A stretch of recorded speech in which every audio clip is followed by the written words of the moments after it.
Merhaba arkadaşlar, YouTube kanalıma hoş geldiniz. Ben Safa Kaya. Bu videoda birlikte Harry Potter'ın Karagöl setini yapacağız. Başaramadık abi. Hemen setimizi alalım diye çıkartıp küçücük bir set göstermem. Bugüne kadar hep büyük kutular açtık ya. Şimdi bugün küçük bir set yapacağız. Harry Potter'ın 4. yani Ateş Kadehi filmindeki 3 büyücü turnuvası vardı hatırlıyorsanız. Orada ikinci etapta bir gölde bir yarışma vardı. Onun canlandırıldığı bir set yapmışlar. Setin ölçüleri 18 santim yüksekliği var, 12 santim genişliği var ve 6 santimde derinliği var. 348 parçadan oluşuyor. Biz bugüne kadar genelde hep büyük setler yapmayı tercih ettik. Neden bu sefer küçük bir set yapacağız? Burada Lego yapımı dışında farklı bir deney daha yapacağız. Şurada kutu üzerinde görüyorsunuz setin yarısı suyun altında kalıyor. Yani gölün altını temsil eden bir görsel var. Biz de bu kutudaki görüntünün aynısını epoksi ile şu iskelenin altını epoksi ile doldurarak bir su altı görüntüsü vermeye çalışacağız. Nasıl bir sonuç çıkacağı hakkında en ufak bir fikrim yok. Hazırsanız başlayalım. Evet, kutumuzu açtık. Bakalım kaç poşet var içinde. 4 tane poşet çıktı. Bir tane şöyle bir zeminimiz var ve tabii ki kitapçığımız. Genelde Reels'larda kullandığım çerez bir set benim için. Birinci poşeti açıp başlıyorum.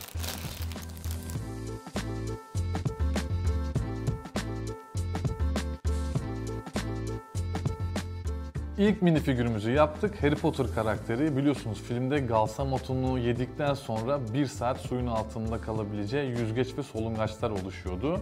Ayak kısımlarına bu şekilde yüzgeç yapmışlar ve hemen şu yanaklarının kısmında solungaçları var. Aynı zamanda bir yüz ifadesi daha var. Onu da hemen göstereyim. Şu şekilde 2 farklı yüz ifadesini de kullanabiliyorsunuz.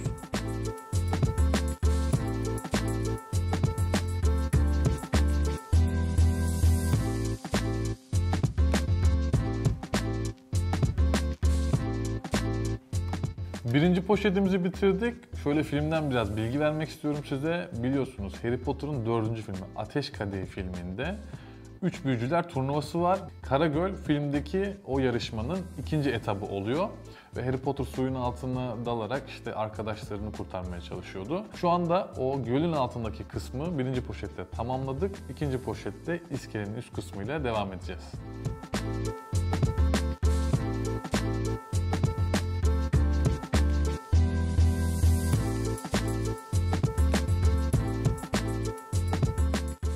İkinci poşetimizi de bitirdik. Poşetin içerisinden bir figürümüz daha çıktı. Viktor Krum karakteri. Yine figürü 2 farklı yüz ile kullanabiliyoruz.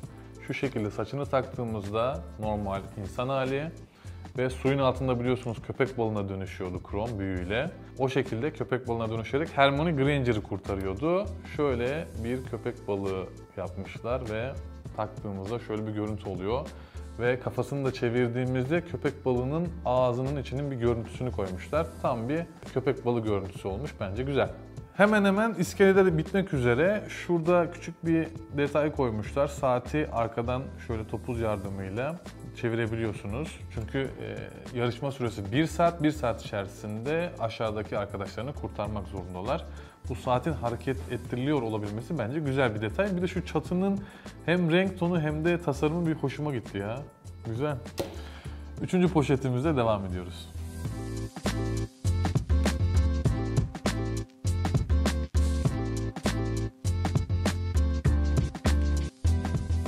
Setimizi tamamladık. Hemen şöyle bir inceleyelim. Suyun altında Ron Weasley ve Hermione Granger karakterleri zincire bağlı bir şekilde direkt canlandırmasını yapmışlar ve yüz ifadeleri de bilinçlerinin yerinde olmadığı bir görüntü. Bence gayet güzel. Tabii yüzünü çevirdiğinizde normal halleri olarak da kullanabiliyorsunuz. Onun dışında şöyle bir tane deniz kızı mı bu, deniz yaratığı mı ne? Böyle bir karakterimiz var ve yine küçük deniz yaratıklarından şöyle bir tane koymuşlar. Bunlar da Harry Potter son böyle artık arkadaşlarını kurtardıktan sonra yukarı çıkarken bu tarz o deniz yaratıkları saldırıyordu. Onlardan da bir örnek olarak koymuşlar. Artan parçalarımız ve bir de sandalımız var. Bir de şöyle güzel bir detay eklemişler. Biliyorsunuz diğer yarışmacılar suya normal atlarken Harry Potter Galsamoto'nun etkisiyle bir değişime girdiği için böyle vücudu toparlayamadığı için bir anda suya atlamak yerine düşüyordu.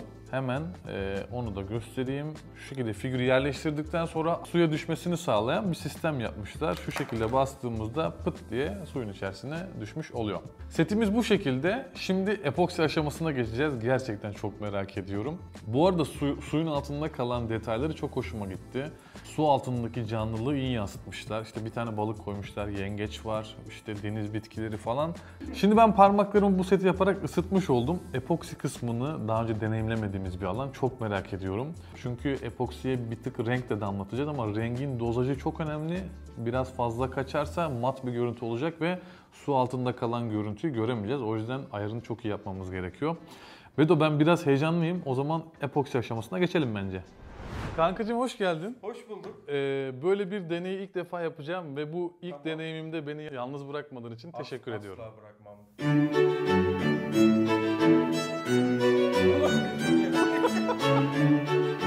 Ha. Bu sıvı su gibi değil de su 1 litresi 1 kilo. Bu öyle değil.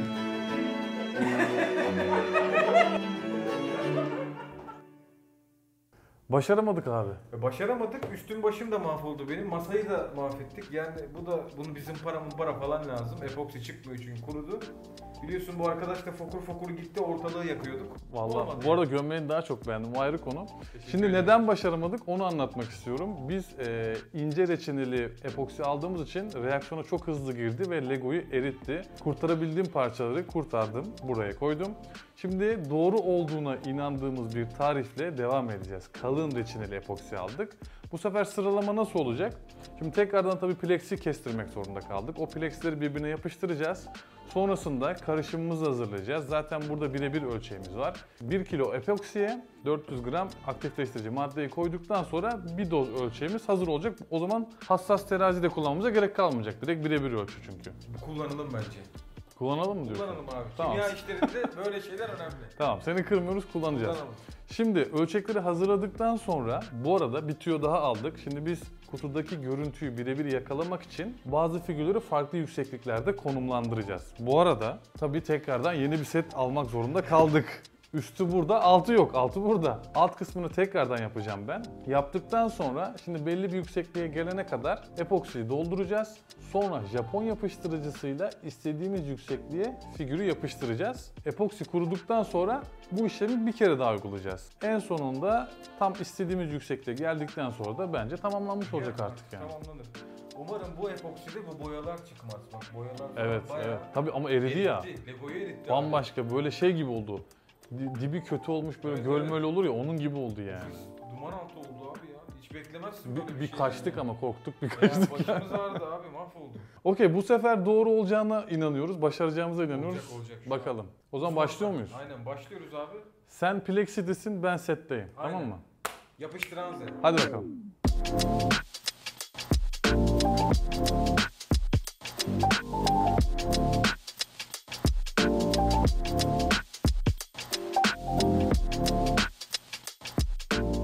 Kaç dakika kuracak mesela o? 2 günmüş. Hangisi?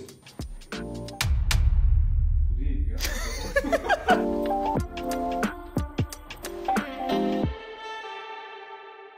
Şimdi kankacığım ben seti tamamladım. Evet. Sen de Plexi'yi yapıştırdın. Yapıştırdık. Dondu. Muhteşem oldu. Harika.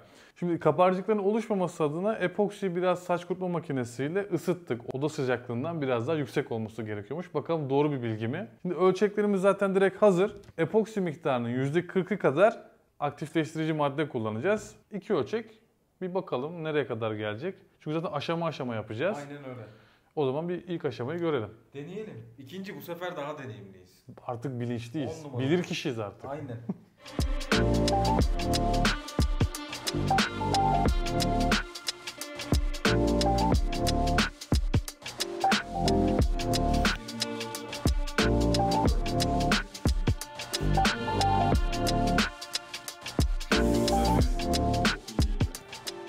Şimdi Şimdi epoksimizi istediğimiz kıvama getirdik. Boyamızı da döktük. Onu da karıştırdık. Böyle çok soft bir su rengi oldu bence. Evet, muhteşem Değil mi? oldu. Aqua. bence. Aynen. Şimdi o zaman aktarımı başlatıyorum.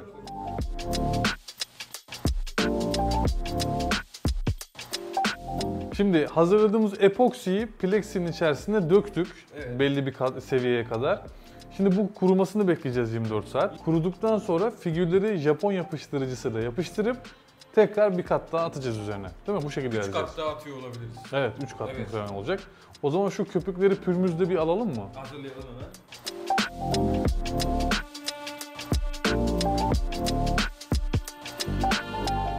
Ben sana söyleyeyim bak, renk çok güzel oldu. Evet, evet. Yani iki ölçeğe bir damla damlatmış olduk. Bence oran bu. Evet. Şimdi bunu 24 saat kurumaya bırakacağız. 24 saat dolduktan sonra devam edeceğiz. İkinci günden herkese merhaba arkadaşlar.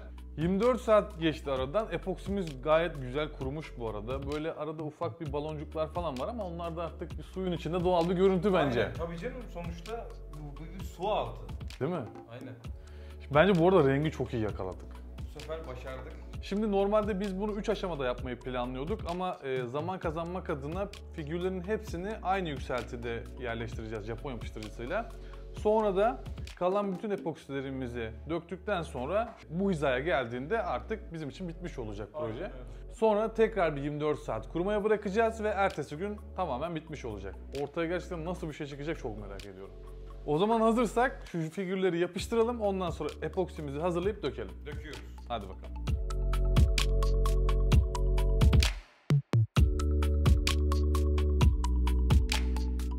Şimdi Japon yapıştırıcısıyla figürlerimizi yapıştırdık, kurumaya bıraktık. Biz de onlar kururken epoksimizi hazırlayacağız.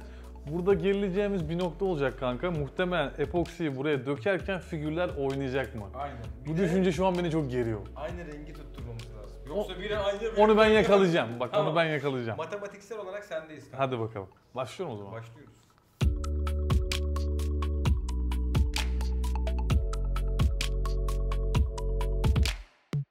Şimdi epoksi ve aktifleştiriciyi döktük. Biraz yine karıştıracağız. Karıştırdıktan sonra bir damla yine boya ekleyip tekrar karıştıracağız.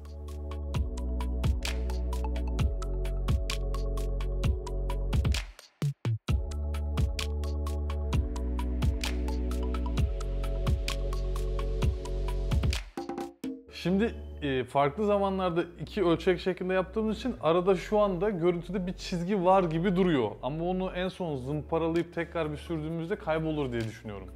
O zaman gönder gelsin epoksileri.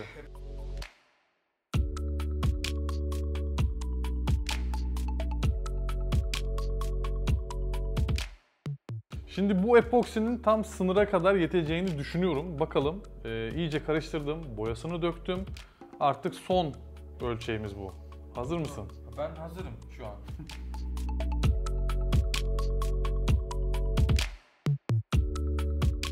Köpüklerimizi de yaktık. Artık son denememiz olacak bu. Ortaya nasıl bir sonuç çıkacak hep birlikte göreceğiz. Bizim de sonuçta ilk deneyimimizdi Aynen ve öyle. bir kere denedik, başaramadık. Yanlış epoksi kullandığımızdan dolayı. Şimdi doğru olduğuna inandığımız tarifle tekrar denedik. Bir 24 saat kurumaya bırakacağız. Ondan sonra plexileri söküp sonucu hep birlikte göreceğiz.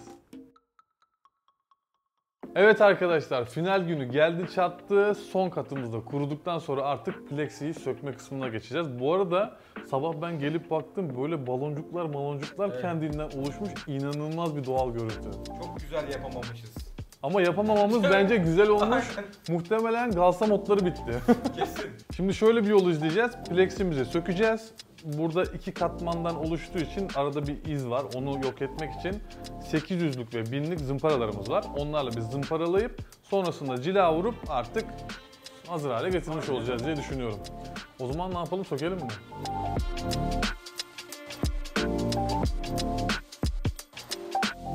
Şimdi epoksiyi plexiden ayırabilmek için biraz ısı vermemiz gerekiyor. Çünkü çok ciddi sert yapışmış. Böyle çıkartamıyoruz yani.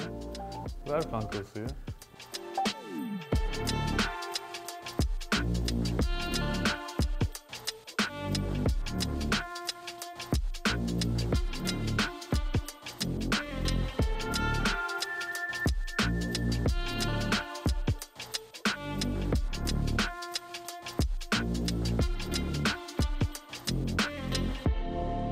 Cilamızı da bitirdik. Gerçekten güzel parıl parıl bir görüntü çıktı ortaya. Ne diyorsun? Muhteşem oldu. Ben böyle bir şey çıkmasını beklemiyordum. Ben de. Vallahi yok, ben iyi anlamda beklemiyordum abi. Bu arada gerçekten yardımlar için çok teşekkür ediyorum. Yani epoksi benim daha önce deneyimlemediğim bir alan. Gördüm ki sen de Ben de deneyimledin.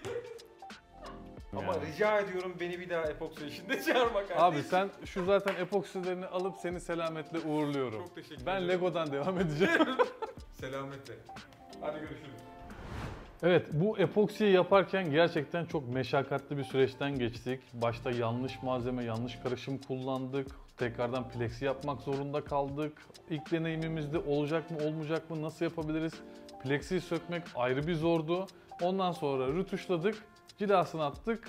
Kutudaki bu görüntüyü yakalamaya çalıştık elimizden geldiğince. Bu arada epoksi ile alakalı çok daha kolay yöntemleriniz varsa yorumlar kısmında mutlaka bekliyorum. Umarım videodan keyif almışsınızdır. Kanalıma abone olup videoya like atarsanız sevinirim. Bir sonraki videoda görüşmek dileğiyle, selametle.